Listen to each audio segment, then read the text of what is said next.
Hey everybody. So today I'm going to be going over the newly retired HackTheBox Easy Web Challenge Baby CachedView. I'm going to show the intended solution as well as a couple techniques for alternate solutions. I figure since this is a retired web challenge that maybe people watching this might be newer to HackTheBox web challenges or web or hacking in general. So I'm going to kind of approach this video with that in mind. I'm going to show how to set up the Docker instance so you can do local testing and debugging, and also just my general kind of approach to how I go about doing challenges like these. So with that said, let's just go ahead and jump in. I've already downloaded the file, so I just unzip it, give it the password. So these have a password. All these files have passwords, so that basically if there's your antivirus won't go ape if it sees anything malicious in it. So that's why they do that. So there's kind of two things going on with these files we get to download. One is it is the actual source code that the instance is running. So by analyzing that source code, we hopefully will be able to find a vulnerability that will allow us to get the flag. But also the other aspect is it is set up to be used as Docker. So we can actually run a local instance of that, and we can use that for testing and debugging, which is also incredibly helpful. If you're not familiar with Docker, you can basically just kind of think of it like a virtual machine. So there's kind of like two paths forward how I approach these challenges. Like if I was trying to do this in the most efficient way possible, like if it was for a CTF or something, the first thing I would do is actually go to the website, kind of click around, get a feel for what the site is, what they're trying to do, and then I would look at the source code, because then it helps make the source code sort of fall into place, makes more sense. But for the sake of learning, I actually like to look at the source code first and try to figure out what is going on with the site. For me personally, this is a lot harder. Like I'm not a software developer. I don't look at tons of code. So I find this actually really helpful for me, because having to like struggle and try to figure out what's going on really just sort of makes that stick more in my brain, the things that I am learning by analyzing the source code, especially in environments like this where it's, the languages you're looking at are different from challenge to challenge. So since this is a video where I kind of want to focus on the learning aspect, well, we're going to go ahead and do it that way. Now, I did this challenge when it first came out, but I have not really looked at it since then. So this, I figured it'll kind of be a good way to see, like, I don't really remember the code. I just remember what it is you're supposed to do. So let's just go ahead and kind of take a look at it together. Now, like I said, since this is set up to be run as a Docker, the first thing I'm always going to look at is the Docker file, which is basically the set of instructions that tells Docker how to build up the image that this machine is going to be run on. So the very first line of the Docker is telling it what base image to use. So it's using the Python Alpine. Alpine is like a lightweight Linux distribution. So this is basically just really lightweight Linux with Python, and it's going to build up from there. So then you can see it's adding the www user, it's installing dependencies. Now, a good thing is to always kind of look and see what other stuff is being installed in these challenges, because that'll give you both an idea for what sort of thing is taking place, but also if the vulnerability lies in any sort of like third-party software or package, like it's good to know what is actually being installed. So like here we see this UWSGI, which is like a Python server, like you use it to run Python applications. So that kind of tells us already that this web application is going to be written in Python, so probably like Flask. And then we see this here, Gecko driver. So Gecko driver is, I guess it'd be a driver, but it's kind of the thing that allows Selenium to interact with Firefox. And Selenium is a tool that's just used to automate web browsing. So you'll see these in web challenges a lot, where basically often it's used to like simulate user interaction. So if there's like an XSS or something, some kind of exploit like that, there'll be a automated browser that is used to kind of like trigger that. So you'll see this a lot, which is kind of why I know it is, and something to keep in mind. That's probably going to be a key piece to the challenge. So then these here are just standard Docker stuff. It's telling it, it's creating a directory in the container. It's telling it that's the working directory, and then it's going to copy all of the challenge into that directory. Here it's installing the dependencies, so it's creating the Python virtual environment. It's activating it, installing pip, and then the requirements. So any sort of application you run is going to need most likely need other packages in order to run. Like, they don't code everything from the ground up. They'll use something else that they need to make it work. So that's what this requirements text is. So it's always good to look at that, because you want to see what is actually being installed. So actually a really good tip is, if you ever look in these and you see like they're requiring a specific version, that's like a big red flag that's probably where one of the vulnerabilities or a vulnerability is, because if they need a specific version, that's probably why, because they need the version that is vulnerable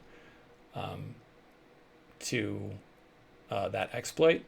Going back to our Docker file, we're just letting the www user run nginx. We're copying some configs, exposing port 80, and then this here is kind of like the entry point to the container. So when it's fired up, it's going to run this command, which is so supervisored is, I guess you'd call it like a process management system, maybe. I'm not sure what it's actually like the specific term is, but basically it's just a tool that lets you efficiently set up and run processes, so you can like start and stop and restart and all that stuff. And what this is doing is it's going to run supervisored, give it this is to tell it to load a config file, and it's going to give it this config file, which is going to tell it how to start up. So we'll look at that, and we see that there's these two programs. That's what it's starting. So the nginx, it's starting it with that command, and the uwsgi is starting it with this command. So we'll go look at that. Now, like I said, I'm not a dev, so honestly, I don't really know what most of this is, but you kind of get a feel for when you're looking at challenges and doing stuff like this. Just kind of looks like sort of boilerplate stuff. And I know that it's starting that app from there, which is what this is doing, and this app is being imported from the application, which is this here. So application.app is this. Now, when you kind of do your initial code review, I like to just kind of get like the sort of big picture view of everything. Like, I don't need to know, like, figure out what everything is going on. Like, you kind of want to sort of start large and then sort of filter it down. If you can't find vulnerability, if you're not seeing what's happening, then maybe start branching out and looking at other things. That way you don't kind of get lost in the weeds of trying to figure everything out at once. So like I don't, I don't do a lot of Flash, so I don't really know what any of this is. I mean, it just looks kind of like standard boilerplate stuff. Like, it's initializing a database. It's looks like when we stop the program, it's going to close it. This is how it does error handling. But the thing that I'm interested in is these blueprints here, which we want to know how the what the application does when we actually visit it. What does it do when we hit endpoints and stuff? And so this is kind of telling us, leading us in that direction. So we get these blueprints. We see there's an API and a web. So if we go up to the blueprints and look at the routes, so this file is actually telling us what's going to happen when we visit the endpoints. That's how the program directs the action. So like, if we just visit the web root, it's going to render the index HTML template. This here, the API. So remember, from here we have /API. So if we were to send a post request to /API/cache, the program is going to do that. And this is kind of, so we only have 3 inputs or endpoints here, so there's not a lot going on. But what you want to do in pretty much every web challenge is find out where the user controlled input is, because that's most likely going to be, we're going to need that in order to do any kind of exploiting, which makes sense, right? Because what we need to do is make the program run or act in a way that the developers weren't expecting and didn't account for. So they're thinking about the user input being used in the way they're envisioning the app used, and not necessarily thinking about all the different ways it could be used maliciously. So we need to be able to make this app act differently than what was intended. So the way that's most likely going to happen for that to happen is through some kind of information that we control and we can change and make it do something that the developers didn't account for. So the reason I rambled about that so much is because when we see a post request, that means that's an endpoint we're actually sending information to, which means that's information we're going to be able to control, which is probably where we're going to want to start looking. So you want to find the user controlled input and then follow it all the way through the code path. Somewhere along that path, something that it's interacting with is most likely what we're going to need to be able to find. But we also need to keep in mind that our end goal is the flag. So we see here the flag endpoint is going to send us this image of the flag. So in this challenge, it looks like the flag is a PNG if we actually look at it. So like, since this is the local files, they're not going to give you the actual flag. Like on the other challenges, I think the flag they typically give you is like HTB fake flag for testing. So this isn't the actual image of the flag. On the remote server, it would be something different that would actually have the flag that you'd input. But this is a very big clue into what the intended path is in order to defeat this challenge. So I'll kind of go over that later when we get to it. But if you definitely come across, like something you really don't know what it is, and it seems like it might be a clue or something, like why else would they have put this on the flag? You definitely want to do a little bit of Googling and try and maybe figure out if you can find out what the hint is for. But going back to this looks like this is where we're going to want to kind of figure out what's going on, because it's input we control. We see we're going to, if we give it, it's looking to make sure it's JSON and it has a URL field. If they're not, then it's going to return a 404. And if it is, it's going to pass it along to this cache web function and give it the value that we give it under URL in the JSON. So if we look at cache web, we see it's in application.util. So we're going to look for that function here. We're just following that input along to the code path to try and kind of get an idea for what's going on. Oh, here's actually, let's go back a step. So this flag endpoint has a function that's being run is from localhost. So if we look at that, actually let me make this bigger. I don't know why I didn't do that. This is kind of something else you'll see a lot, where it's checking to make sure that the request has to come from the localhost, this 127.0.0.1, and it can't have a referrer. If it has either of those things, it's going to send a 403 error code. Otherwise, it's going to go on and let you run this. So right away we know that to get the flag, the request from the endpoint, we either have to figure out a way to bypass this, or we need to figure out a way to get the server to make the request itself, which, if we remember that there's also this browser we know is running, it's probably going to be, we're going to need to make the browser hit the endpoint, and then we'll get that information back from the browser somehow. Oh yeah, so I was looking for cache web, which is this right here. So let me close some of these that I don't need anymore. So we're passing in the parameter that we give it for the URL, and it is taking that and it's running it through this function, this URL parse function, and it's getting the scheme and host name values from it.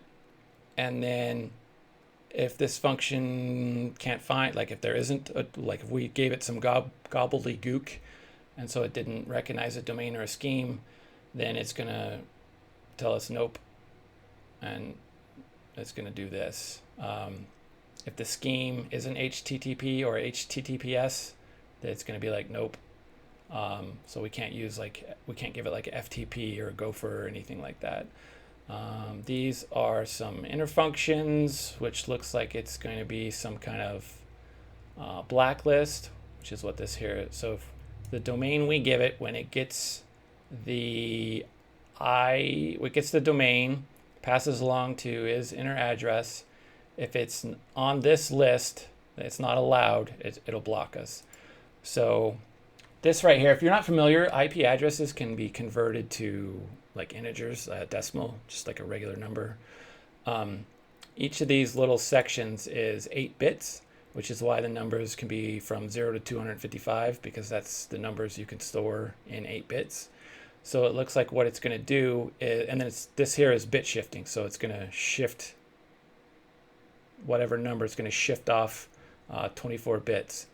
So like I said, each one of these is 8, so it's going to get rid of 8, 16, 24. So basically, it's comparing the IP address we give it, and if the IP address we give it when it shifts off 24 bits starts with 127, or starts with 10, or starts with 117 or 172.16, or starts with 192.168, or starts with 0, it's going to block it, not allow it. So basically this, like I said, this is just the blacklist. So this is kind of how whatever post request we give it, if we give it a local host address, it is not going to process whatever it is we're doing. But if we give it something else, then we'll pass this check, and it's going to go to this function here and pass these in. So serve screenshot from, which I'm going to assume does exactly what it's named, and takes a screenshot of the site probably. Here we see that Selenium I talked about. These are the options it starts up with. Here's the Gecko driver I referenced. So like it can feel a little overwhelming, like if you're not used to seeing this stuff and you're not sure what's going on,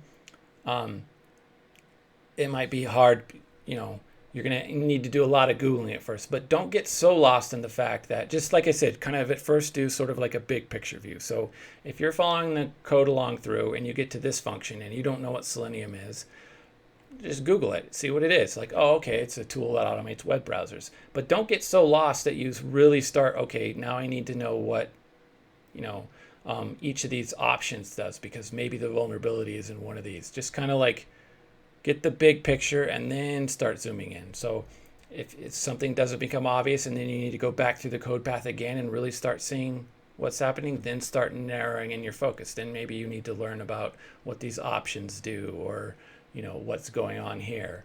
And as you get more practice, you'll get better and better at kind of that process of seeing like, okay, do I need to spend all my time figuring out what this is yet, or does it kind of look like something you typically would see, and I'll just kind of still keep on looking. So like I said, it's just setting up, it's initializing all the parameters, where it's going to put the window, how big it is, and then we see this right here, this driver get URL is actually where it's going to go. It's going to send this browser out to this URL and wait till it loads, and then it's going to, let's see what generate is. Okay, it's just a random X number of hex digits. So it's going to create a file name. It's going to take a screenshot and save it to this path.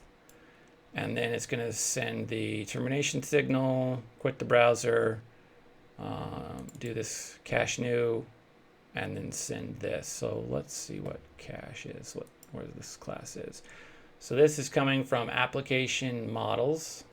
So if we look over here, here's the cache class, new.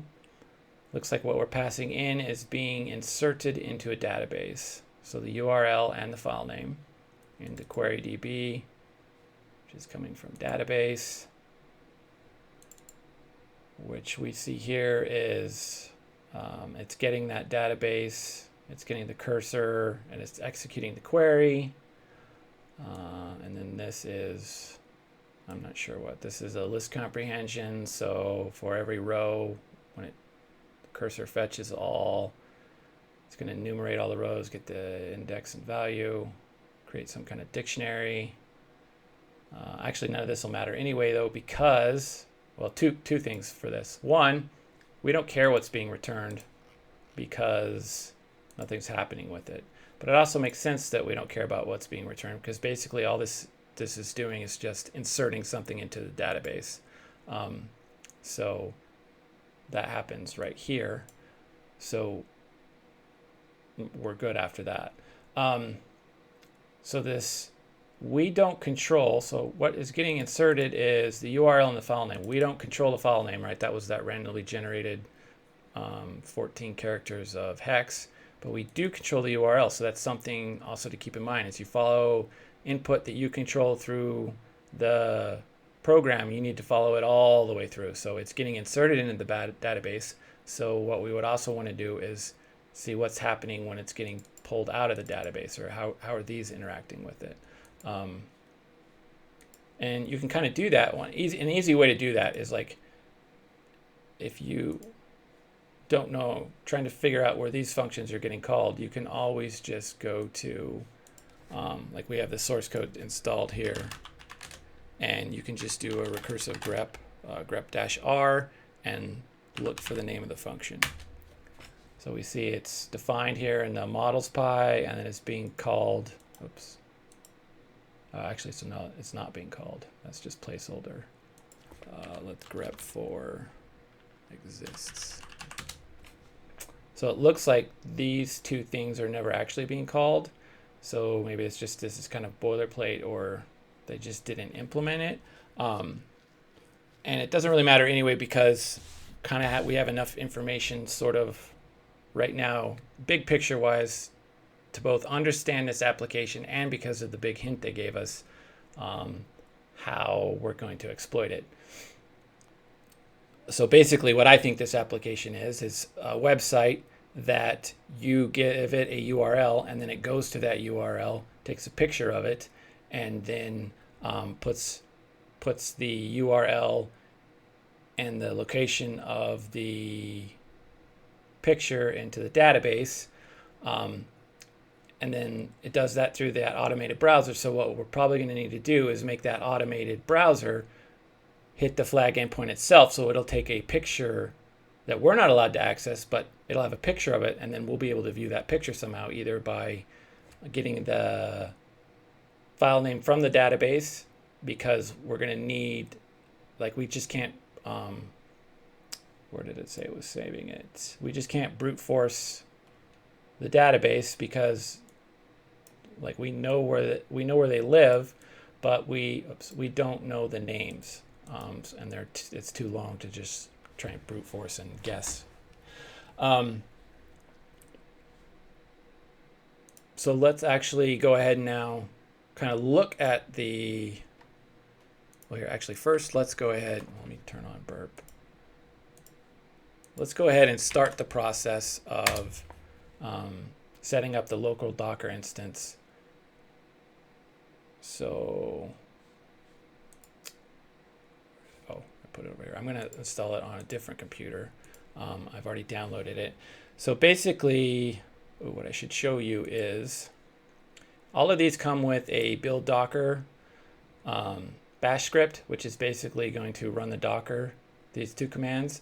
But we're not actually going to run the script. I feel like it's just going to seem like really simple, or not really simple, but like a really insignificant thing. But I actually feel like it helps you learn a lot better if you, instead of just running the script, you actually execute the commands yourself manually. Just so you kind of don't get in the headspace of, oh, challenge, you kind of learn the pattern you're supposed to do, like, oh, I run the build script, and then you kind of just sort of forget about what it's actually doing in the background.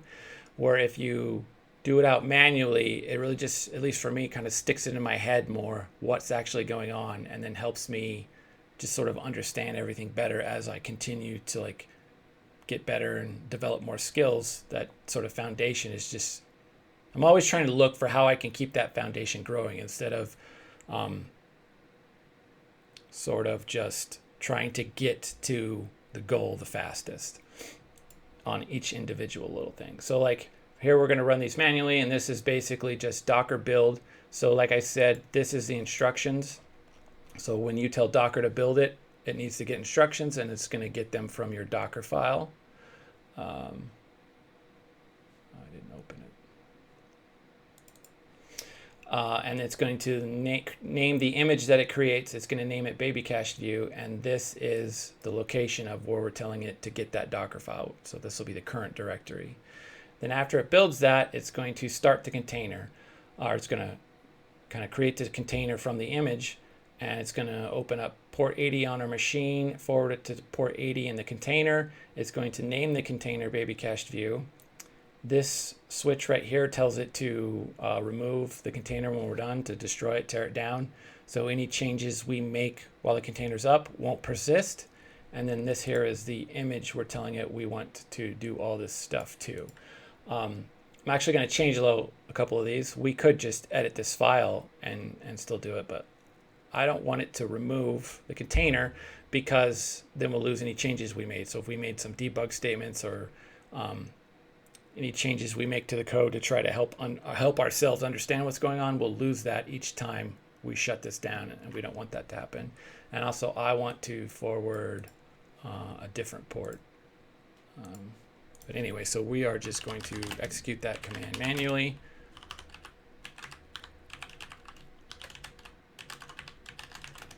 And you can see it's going out. Step 1, it's following all those instructions from the build file. So while it's doing that, let's go ahead and kind of dig around on the site and see if we were right. So let's tell it to go to Google.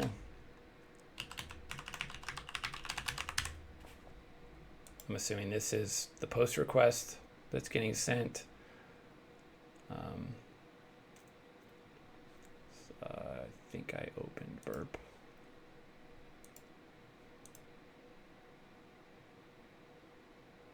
Okay, so when it visited Google, it got a redirect, but it took a picture of that site.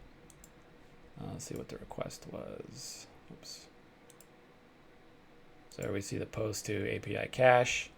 Here is, so we have control over, well, we have control over all of this, but the only thing that's going to get passed along is what we put in the URL. So we have control of this. We see it gives us back the file name, a couple messages. We could actually go view the file. There's the picture it took, the screenshot. So it looks like the website is, oops, I should open a new tab. Kind of just like what we expected from our initial code review. And we kind of have an idea of maybe a path to get to this flag, right? We need the server itself to go visit the flag endpoint because we can't get there. But we have a way to tell the server, the application, where to go to take a picture of. So we need to somehow figure out a way to get it to visit itself, but in such a way that we get around this blacklist. And again, this image they gave us is a pretty big key. Let me finish this Docker setup here. Ooh, that's not good. So it did not build. So kind of, this is one of the frustrating things with doing older challenges on HackTheBox is, so the Docker was, it was pretty much kind of guaranteed to be working when they uploaded it, but you know, in the future, there's more often than not, probably it might not end up working. So we have to figure out why. Now there's a couple ways you can approach this. It's really easy to like get frustrated at all this, right? Because we want to do a challenge. We're here to try and get better at, you know, web exploitation and hacking, and we don't get to do that because we're frustrated because we have to figure out how to fix all this crap. But another way to look at it is, why are we doing this challenge in the first place? We're just here to learn, right? The flag only exists basically is just kind of an excuse to motivate us to do things to learn. Well, this is no different than anything else we're going to attempt in this challenge. It's an opportunity to learn, like getting better at solving errors, figuring how to get stuff to work, even just the basic aspect of getting better at Googling how to fix things. Is that alone is probably the single biggest skill, at least that I have at this stage in my career for hacking, is like learning being good at Googling how to find solutions to your problems. So you can look at it as this is annoying frustration, or you can look at it as it's just another opportunity to like get better at this whole process. And what you learn here, maybe when you're trying to figure out how to get packages and things to work, it's going to pay dividends someday in the future if an exploit evolves around packages, or even just the foundation you're building from the knowledge of how all this stuff kind of works and interacts together is just going to help you in the future. So I try and just look at this as another opportunity to be like, all right, so looks like I'm about to get better at trying to figure out how the hell to make Docker work. So if we go through what it was doing to try and figure out what messed it up, we see that it looks like in here. So like I said earlier, when you're installing stuff, it needs other stuff to make it work. So like it needs Flask and Selenium, but it's also going to need all the things that Flask and Selenium needs in order to work, which is what all of this junk is. And it looks like one of these things, CFFI, since package wheel is not installed. So like the first thing well, not the first thing, because I'm going to show you what I do for the first thing, but typically the first thing you do is take whatever error code it is and put it into Google. And more often than not, one of the top couple results is either someone with the exact same problem as you, or one similar enough that you can kind of learn how to get it fixed. But what I do, since like I said, this was kind of guaranteed to work when it was released. So let's actually, this was released 254 days ago. So let's see, what date was it? 254 days ago. So on August 13th, 2021, this probably worked. And if we go back to our error message, it looks like maybe Selenium, what it had to download to make that work, broke. So what kind of happens is one of these packages in the 254 days since this came out, one of either the dependencies or the main package itself was upgraded, and then that broke everything else, and blah, blah, blah, blah. So what we're going to do is actually, I could just use it. We're going to go to PyPI, the repository where pip gets all the packages it installs. And we are going to see what version of Selenium was in use on August 13th, 2021.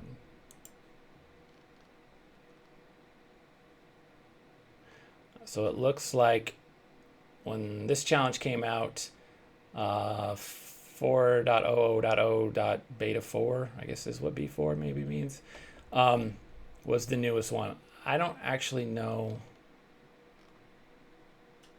I don't know if it gets pre-releases and betas, or if it gets the last stable version. So let's just go ahead and try this also, because it's kind of cool. It's the start of Pi. So what we're going to do is we're going to tell it, because right now it's just getting the newest version when it's installing. So it's trying to grab that. We're going to tell it to explicitly use this version right here. So we will do that. That was in the requirements txt file. So that would be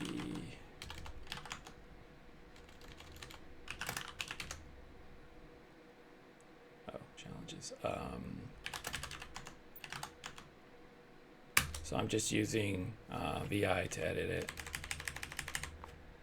And we are going to tell it to explicitly use 3.141, oops, 3.141.0.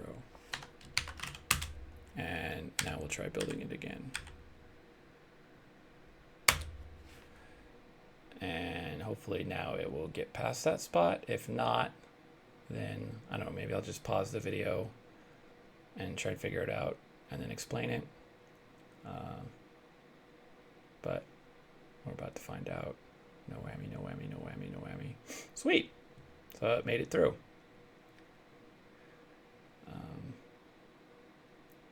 All right, so now it's done. That image is in place. So now we can do what we said the next command was, which is we're going to create the container, but I'm going to make a couple changes to it in that I am going to forward a different port. So let's do, I don't know, 80, 80. I don't think that one's being used. Let's do 8081 just because I'm pretty sure that was not being used. And then we're going to name it and we're using this image. So that should start our container and attach us to it. Start up the server. You can see it's going. So now I can visit it where I have it set up. 8081. And we see we get the same thing. So let's tell it to go to Google.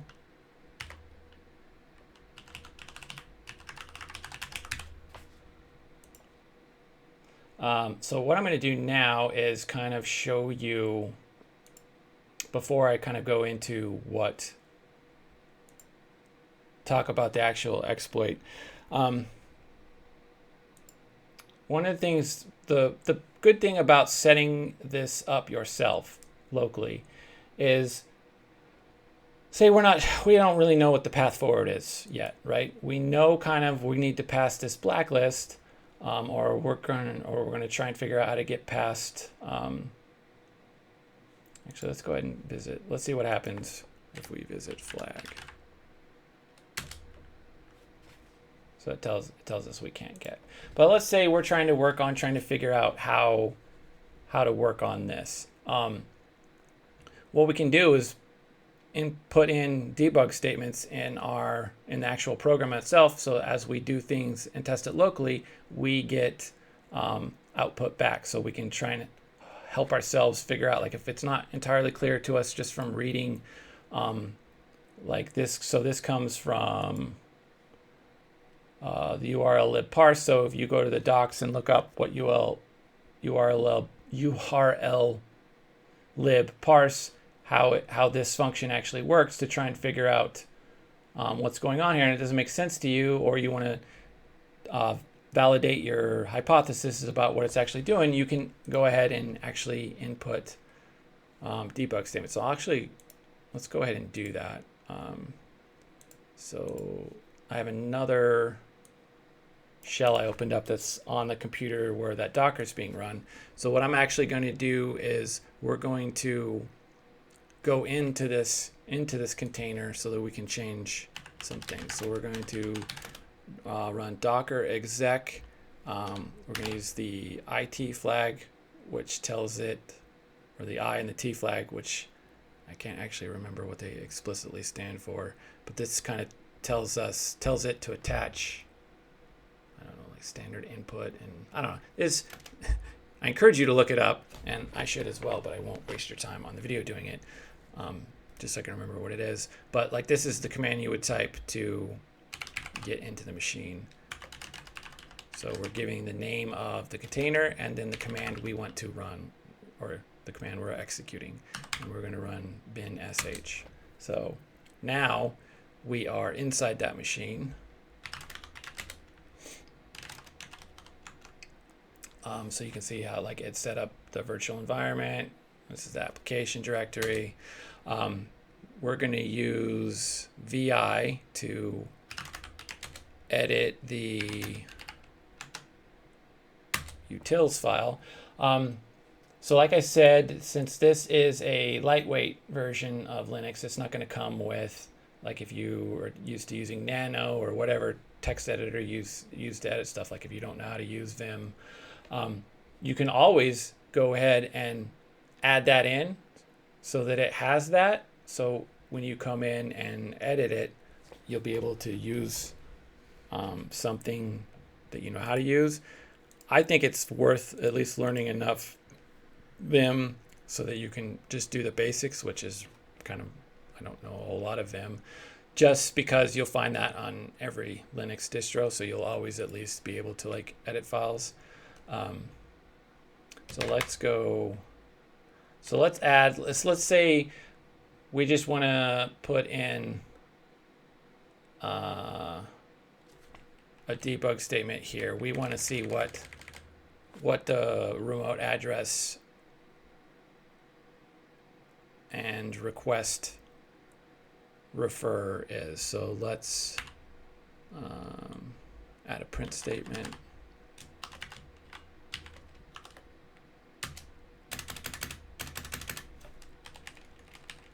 And let's say is, so we know where it's coming from, is from local host. That's the function. And we are going to say, we're going to check what the remote address is.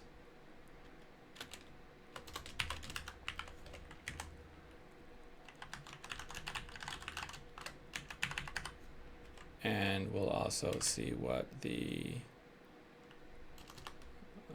let's do a new line, and also see what the request,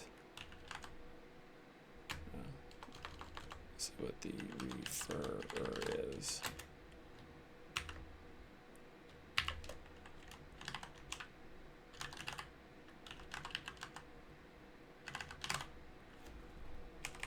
And then let's also say we're trying to figure out how this IP to long stuff works. So let's say we want to know, oops.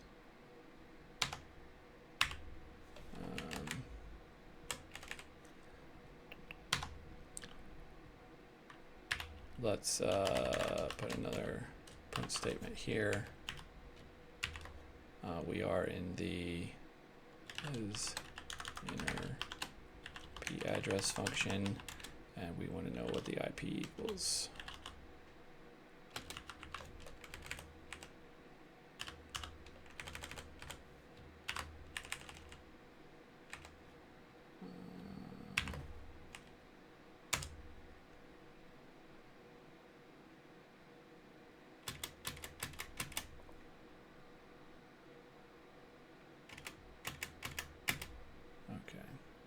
I think I probably typoed something that's going to screw everything up, but so we're going to save these changes and quit. And then we need a way to kind of restart this process, right? Because it's still got the files loaded in.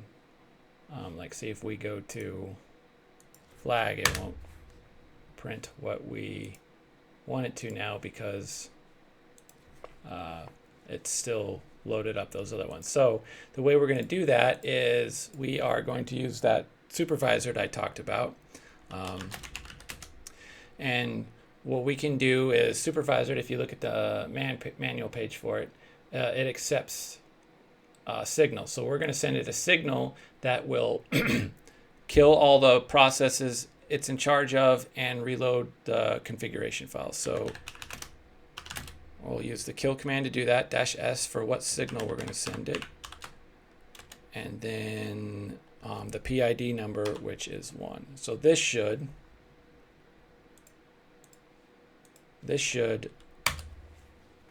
reboot all that, basically. And we see restarted, and now it's back up. So now when we go and visit it, we should see when we hit the flag endpoint, it should tell us the IP and the header in our screen. So here we go. So it's from localhost. So our remote address, that's the IP of this machine, and it had no refer. And then if we go to, we want to do, let's make it go to Reddit this time. Now we should see that's the inner IP address it's getting from when we send it to Reddit. So this is just kind of a way you can do now to add debug statements and try to figure out what's going on in the program. So that's like very helpful and something you want to kind of use. It's a tool you can use to help you figure out what the code's doing. So now let's actually go over kind of the actual exploit. So 45 minutes into the video, we get to the meat of the issue here. So if we look at this, well, first off, and I'll actually do this too. I have like a notebook, and I'll actually kind of draw out how these things interact. Especially if it's more complicated, it really helps to have a visual. But so like our image of this is we think our hypothesis is, well, not hypothesis, but basically a possible path to the flag. Right now we're kind of thinking if we need the browser to go visit the flag endpoint, because that's the only way it'll get past this check, and then it'll take a picture of it and it'll show us the flag.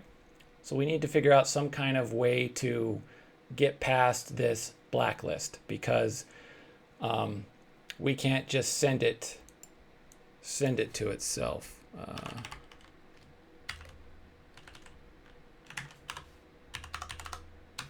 Oops. Like if we send it to itself, see, it says IP not allowed. So we need a way to bypass that. But this flag thing here was a pretty big clue. So what this stands for is time of check, time of use. And then this rebinding, you'll see in a second, is the way we're going to exploit this. So if you look at it, when we send that bot to go take a picture of something, the check to see if it's a valid, if it's an address it's allowed to go to, happens in this cache web function, happens right here. Then after that, later on down the line is when it actually goes and visits that page. So time of check, time of use, it checks it here, and then there's a delay before it actually uses it. So we can use what's called DNS rebinding. And I won't go super into DNS because I don't know it that well, and there's a bazillion better resources available to learn it than listening to my dumbass ramble about it. But basically, DNS is, so like you want to go to google.com, but the internet works on IP addresses. So what you do is you enter in google.com, and your computer goes, I don't know the IP for that. I'll check a DNS server. And you kind of go up. Basically, you go on a little quest until you find somebody who knows what the IP address is for Google, and they tell you that, and then that's how you get there. When they tell you that, though, they also give you what's called a time to live, TTL, and that's how long. They'll basically say, like, okay, you want Google's address? Here it is, and keep that for the next 24 hours. So if later on down the line, later on in the day, you need Google's address again, you check and go, okay, it's still been within 24 hours. I'm not going to go try and find that guy again. I'll just reuse that same address. Well, what we could do is we'll give it some address that we kind of control the DNS for.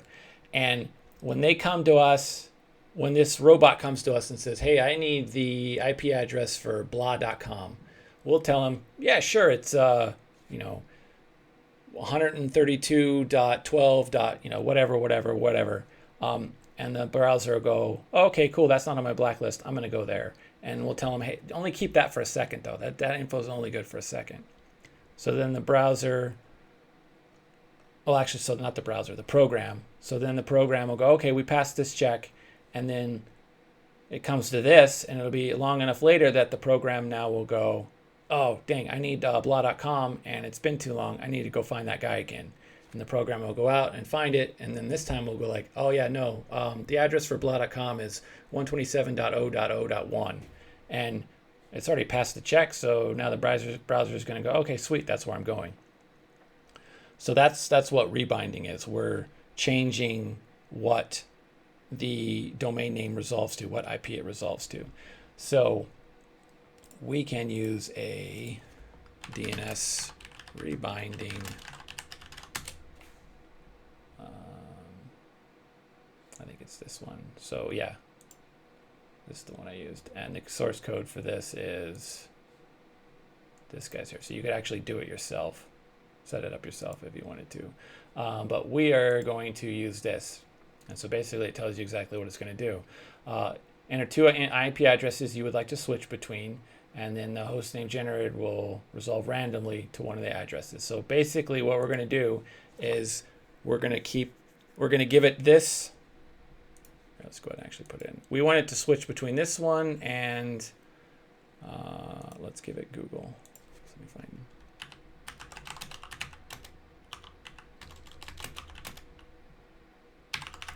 I'm just looking up what Google's IP address is. So we're going to get the A record for Google. So this right here is Google's IP address. So if we visit this page, we should get google.com. Yay. So we're going to tell it to go to this address, and then basically it's just going to randomly switch between these two, and we're just going to keep doing that until we get lucky where the first time it checks it, it's on this one. So we'll pass this check, and then when it checks it again, it is, when it actually goes there and gets it, it'll go to this one. So it'll probably take a few times, right? Because it could, since this is just randomly switching and we don't know when it's doing what, we're just going to basically keep doing it until we get it. And we're going to send it to the flag endpoint. So when it doesn't work, basically it's going to be going to Google/flag, which Google's going to say doesn't exist. So see, we got it didn't work because we didn't pass this check, so we just basically keep putting this in. Looks like it passed the check, and so now it's going, so we have to hope, nope, we got it, the one where it was still pointed at Google. And now we finally got it. So we could do this exact same thing on the actual instance and get the flag. But I'm going to be a jerk and not actually do that because, again, it seems like another small thing, but instead of watching this video and just being able to copy the flag, going and actually doing it yourself and typing in all this stuff just really helps you learn it better. That, and I know this, I remember it kind of being finicky, so I don't want to waste time doing that. So that is the intended exploit. But if we look at it, that's actually, it's cool to learn, and it's like a cool technique and everything, so it's something good to know. But if we actually look at it, the way we did this here is kind of a lot harder than what we need to, at least in my opinion. Like if we look at it, we can tell it to go anywhere. We don't have to go, like we can tell it to go wherever we want. We just can't go to any of these sites. So what if we told it to go to a website we control? We could make that page be whatever we want it to be, and it'll be past this check. So all we need to do then is when it goes and visits us is, what if we just had it load the image of the flag itself? We could also send it a redirect.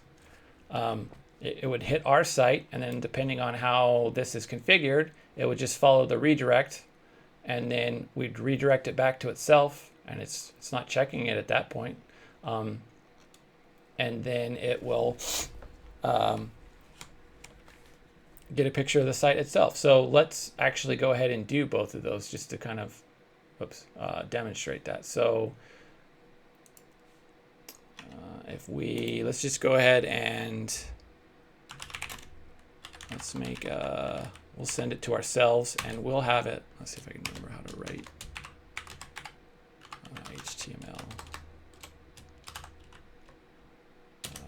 Then I want HTML body. We want the flag. I'm just putting text so I know it worked when we look at it. So let's load an image, and we're going to tell it, hey, that image is located at 127.0.0.1 flag. Let's give it an alt in case it doesn't work so I can see it.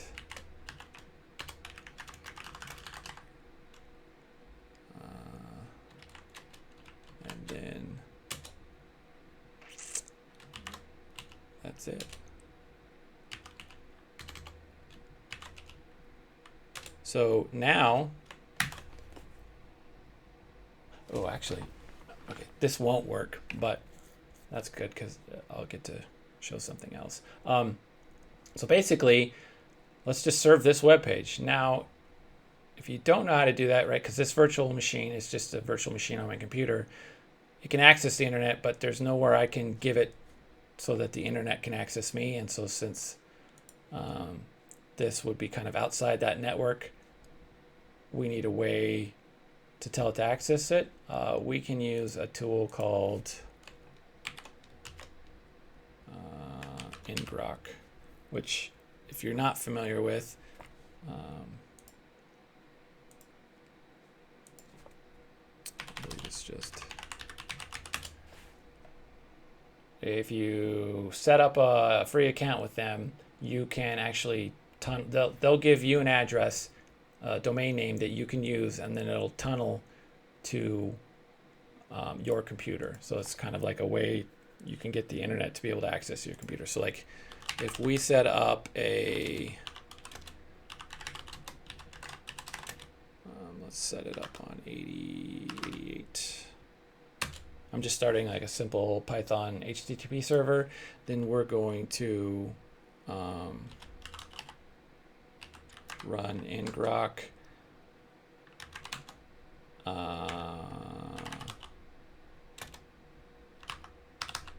and tell it to tunnel to the port that I set that up on. So now we see if we tell it to go to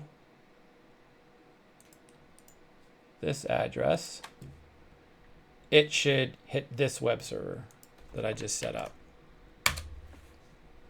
And we see that it is giving the files for that. Oh, did I not save? Oh, I put it in the wrong directory.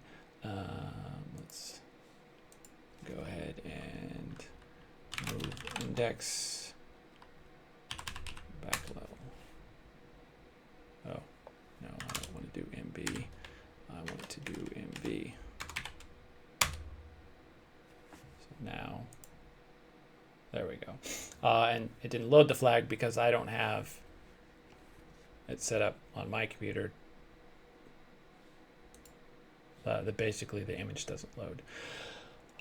So now we can tell it to go to that address, and it'll go there, and then it'll try and load that image. It'll get that image from itself, and we should get the flag, except we won't because it's not going to work because, so it hits the server. I think the 404 is just from that.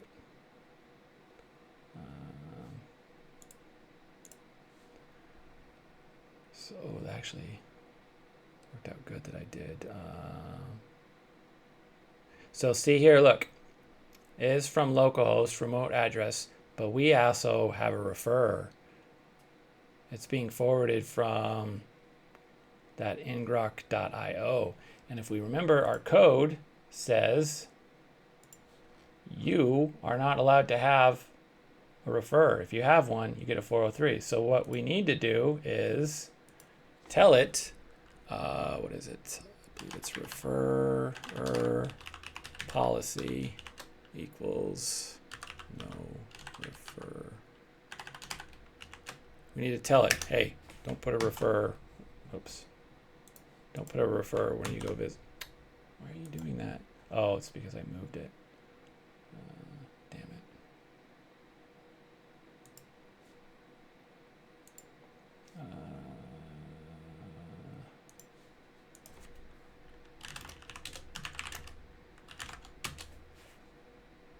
What did I say it was? Refer.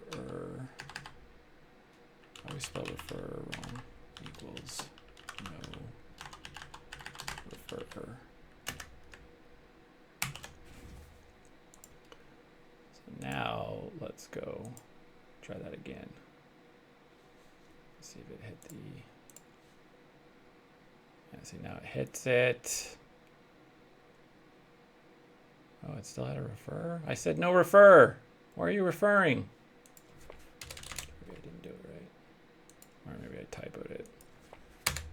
Reload that.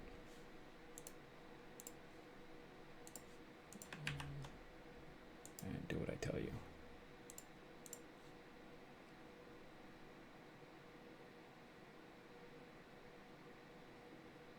Yeah, it's still giving me. I must, maybe I hit the thing wrong. Did I spell it wrong? Refer. Oh, it's 2 R's. 2 R's and 1 R. Told you I always spell refer wrong. Referer. Referer.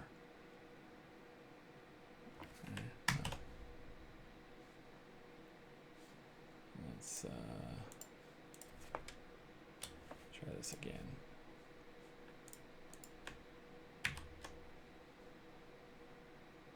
Oh wait, it did. Oh yeah, but it didn't load the flag. Yeah, so here now we got refer none. So now it should work. Unless I've just kind of borked everything by sending so many requests. I don't know. I'm not sure why it's not loading the flag. But the other one I can show you real quick. So this should work. The other one I can show you is like how I said, we could just send it a 302 redirect. And we could do that really easily by, right now we're serving this HTTP server, but let's instead, I can do this really fast, I believe. Python 3 HTTP.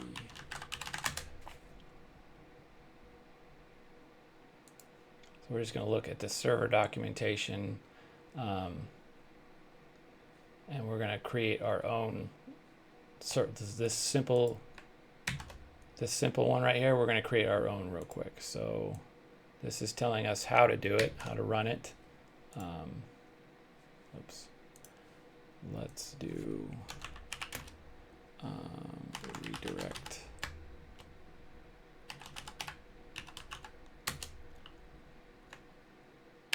So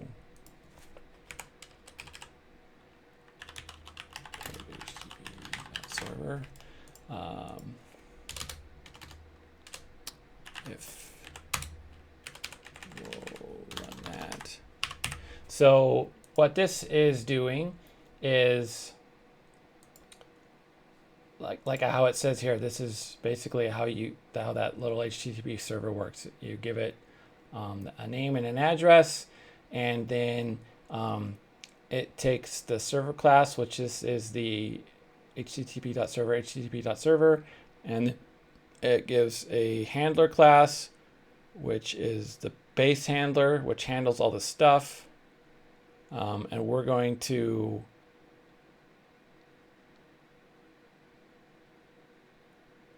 subclass this and put in our own, because as we can see here, it must be subclass to handle request methods. So what we're going to do then is simply say class. If all this is confusing or whatever,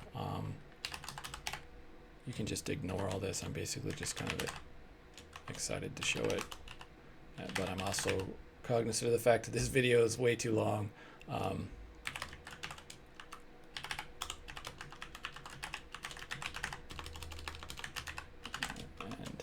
But I still really want to do it. So we're basically, what we're doing is we're creating our own class. We're going to call it redirect handler.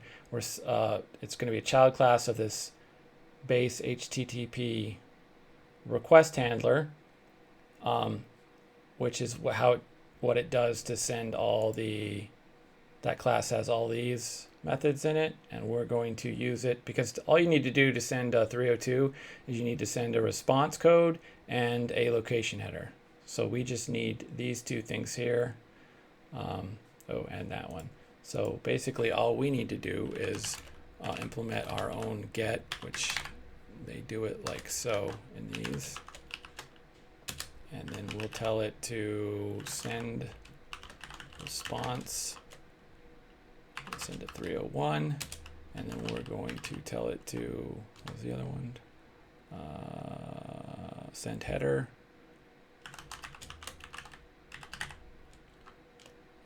And it's a keyword and a value, so we're giving it a location.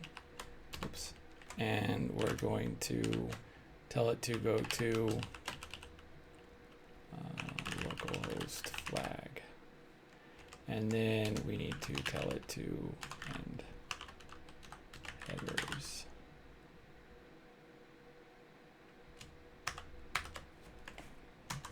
And then here we need to tell it, because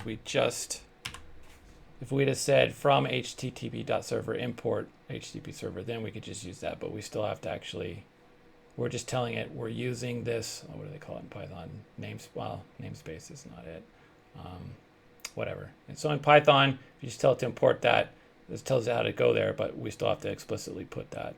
And then we're not actually giving it the base request handler. We are giving it our redirect handler. And it's 8,000. What have I been using? 8088. That's what I forwarded to ngrok to. So I believe this should work. I have no idea why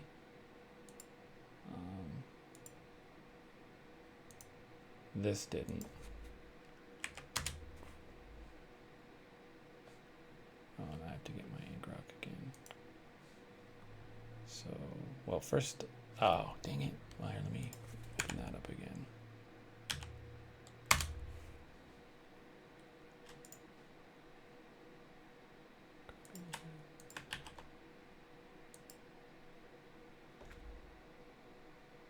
Okay, so it must have just been I did it too close back to back before I installed it or something. Anyway, obviously we'd have to tweak our image a little bit, right? Because we could do that with giving it width and height to make it smaller so that it would fit, because I believe in this, where was it?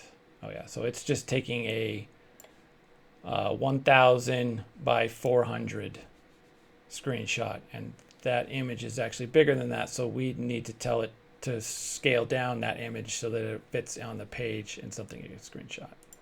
But now let's try our other method. So now instead of running this Python simple server, we are going to run the one we just created. And now we'll just send it to the same place. And then this time, instead of loading an HTML file that tells it to load an image, we're actually redirecting it to, oh, I wonder if that'll add a header. We're actually redirecting it to the endpoint itself. But it might not work because it added a header. Oh, it didn't. Okay. So we just sent it you can see, sent it 301, boom, sent it there, got the picture. So I think, I don't know, kind of doing it that way is a lot easier, but it is really cool to learn about the DNS rebinding stuff. So I actually really enjoyed that challenge, and it's kind of why I wanted to make a video on it. So hopefully this wasn't too terribly long. Hopefully you learned something from it. I doubt anyone ever made it this far anyway, so my voice is basically just going to the abyss. But if you did, I appreciate you taking the time to watch this, and hopefully I helped you out in some way. And if you wanted to, you could like and subscribe to the channel. And yeah, thanks a lot. Take care.